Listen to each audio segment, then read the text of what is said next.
अच्छी बात की आपने। सर देखें, नबी पाक सल्लल्लाहु अलैहि वसल्लम ख़ातमुन नबिय्यीन हैं जी और उसके बाद ये हिदायत का जो सिलसिला रहनुमाई का इंसानियत का है जी वो उलमाए रब्बानीन और औलियाए कामिलीन के ज़िम्मे है।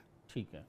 और सैयदना अलीउल मुर्तज़ा रज़ी अल्लाह तआला अन्हु आपकी असली मुबारक जो है वो शहनशाही विलायत हैं। जी तो जिस तरह पहले मैंने ज़िक्र किया कि जिस पर मोहर सबत फरमाए उसे हाँ विलायत हासिल होती है, सही तो इसका सिलसिला यही है, तदरीजन ये फैज़ान का एक सिलसिला है। ठीक तो ज़ाहिर है ऐसे लोग जो साहिब सिलसिला हैं और उनका सिलसिला हज़रत सैयदना अलीउल मुर्तज़ा रज़ी अल्लाह तआला तक पहुँचता है, ठीक तो वो ज़ाहिर है इस ज़माने के अंदर जो है वो आप ही के नाइबीन हैं बिल्कुल ऐसे और आप बिल्कुल ही के ऐसे ज़रिए आपकी निस्बत का फैज़ भी हासिल किया जा सकता है और जो आपके एक तसर्रुफ़ात हैं। छोटी सी बात है, जैसे अल्लामा साहब ने फरमाया कि आप सल्लल्लाहु अलैहि वसल्लम ने इरशाद फरमाया